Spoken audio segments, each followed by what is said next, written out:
சத்தியமா இதுக்கு முன்னாடி இவ இவ்வளவு அழகுன்னு எனக்கு தெரியல மச்சான். அவ்வளோ அழகுடா. எனக்கு இங்க இருக்க எல்லா ஃபிகருமே ரொம்ப அழகா தான் இருக்கு. Because I am studying in boys higher secondary school மச்சான். சாரி கேரியா.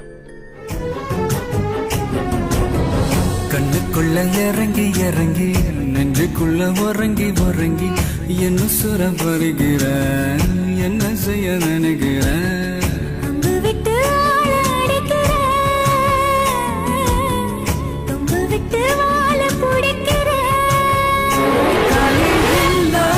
சம்சாரமே தடையெல்லாம் மின்சாரமே பழக்கேத்த வாடி